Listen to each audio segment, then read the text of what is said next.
اسداللہ کا سوال یہ ہے کہ قرآن پاک کا ترجمہ پڑھنا کیسا ہے؟ پڑھنا چاہیے نہیں پڑھنا چاہیے؟ بعض لوگ کہتے ہیں جی قرآن کا ترجمہ عام آدمی کو نہیں پڑھنا چاہیے۔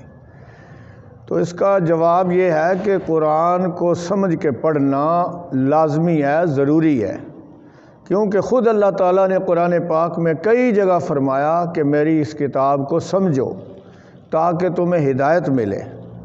سورۃ یوسف کے شروع میں آتا ہے اِنَّا أَنزَلْنَاهُ قُرْآنًا عَرَبِيًّا لَعَلَّكُمْ تَعْقِلُونَ، بے شک ہم نے اس قرآن کو عربی زبان میں نازل کیا ہے تاکہ تم سمجھو۔ تو جب اللہ تعالیٰ خود کہہ رہے ہیں کہ قرآن کو سمجھو، تو پھر یہ کہنا جی اس کا ترجمہ نہیں آ سکتا، اس کو پڑھنا نہیں چاہیے، یہ سراسر قرآن کے خلاف بات ہے۔ اسی طرح اللہ تعالیٰ نے سورۃ قمر میں بار بار یہ آیت دہرائی ہے وَلَقَدْ يَسَّرْنَا الْقُرْآنَ لِلذِّكْرِ فَهَلْ مِن مُدَّكِرٍ، بے شک ہم نے قرآن کو نصیحت کے لیے آسان کر دیا ہے، تو ہے کوئی نصیحت حاصل کرنے والا؟ تو اللہ چاہتے ہیں کہ ہم اس قرآن کو سمجھیں اور اس سے ہدایت لیں۔ چنانچہ آج کے دور میں باہر کے ملکوں میں جتنے غیر مسلمان ہو رہے ہیں وہ صرف قرآن کو سیکھ کر ترجمہ پڑھ کے مسلمان ہو رہے ہیں۔ تو ایسا کہنا تو یہ بالکل قطعاً خلاف ہے قرآن کے۔ دراصل جو لوگ قرآن سے ہٹانا چاہتے ہیں اور ہٹا کر دوسری چیزوں میں لگانا چاہتے ہیں، مثلاً قوالیوں کے پیچھے، تاریخی باتوں کے پیچھے، اسی طرح بائبل کی باتیں اور قصے کہانیاں، تو ان کا یہ گمراہ کرنے کا ایک حربہ ہے کہ لوگوں کو قرآن سے دور رکھا جائے اور کہا جائے یہ تو ایک سمندر ہے، یہ نہیں سمجھ آ سکتا۔ تو یہ لوگوں کو گمراہ کرنے کی چال ہے شیطان کی طرف سے۔ شیطان نہیں چاہتا کہ کوئی قرآن کو پڑھے۔ رواجی دین دین نہیں ہے، دین وہی ہے جو قرآن میں ہے، اور اس کی تشریح اللہ کے نبی کی حدیث ہے، اور اس پر عمل کیا صحابہ نے۔ قرآن کو چھوڑنے سے ہی تو قوم گمراہ ہوئی ہے، فرقے بنے ہیں۔ نبی کریم صلی اللہ علیہ وسلم نے فرمایا جب تک میری امت قرآن اور حدیث پر کو مضبوطی سے پکڑ کر رکھے گی کبھی گمراہ نہیں ہوگی۔ لن تضلوا ما تمسکتم بہما، جب تک قرآن اور سنت کو تم مضبوطی سے پکڑ کر رکھو گے کبھی گمراہ نہیں ہوگے۔ اسی طرح سورۃ محمد میں آیت ہے، اللہ تعالیٰ نے ارشاد فرمایا افلا یتدبرون القرآن ام علی قلوب اقفالها، کہ یہ لوگ قرآن پاک کو کیوں نہیں سمجھتے، قرآن کی آیتوں میں غور و فکر کیوں نہیں کرتے، یا ان کے دلوں پر تالے پڑ گئے ہیں؟ تو کفر کے تالے تب ٹوٹتے ہیں جب آدمی قرآن سیکھے، اس کا ترجمہ پڑھے، اس کو سمجھے۔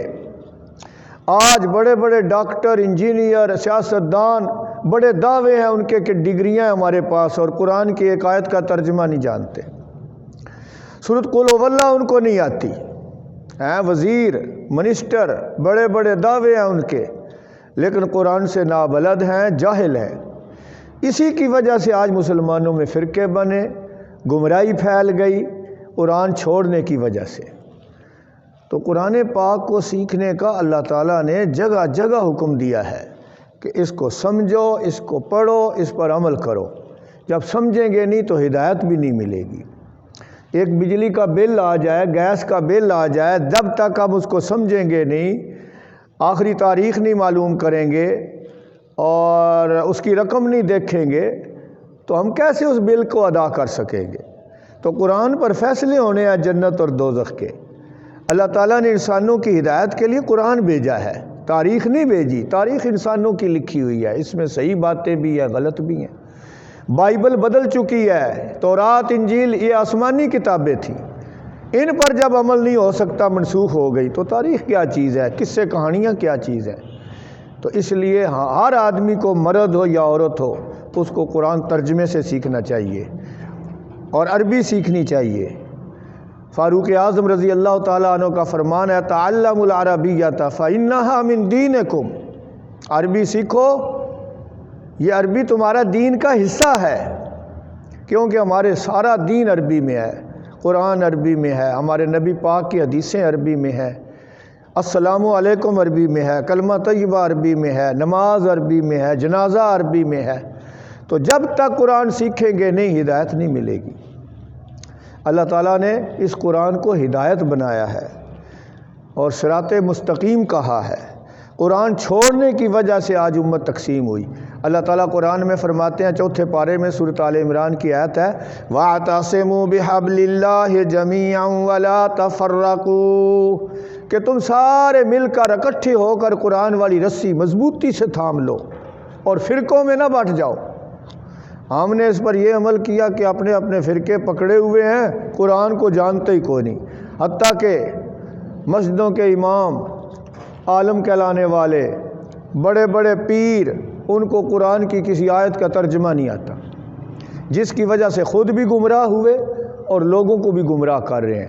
جو چاہتے ہیں کہ ہم لوگوں کو رسم و رواج میں لگا کر اپنا پیٹ بھریں، تو وہ لوگوں کو قرآن سے منع کرتے ہیں اور اپنے قصے کہانیوں اور جھوٹی کرامتوں کو سنا کر لوگوں کو بے وقوف بناتے ہیں، جیسا کہ اللہ پاک نے سورۃ توبہ میں فرمایا یا ایھا الذین آمنوا ان کثیرا من الاحبار والرہبان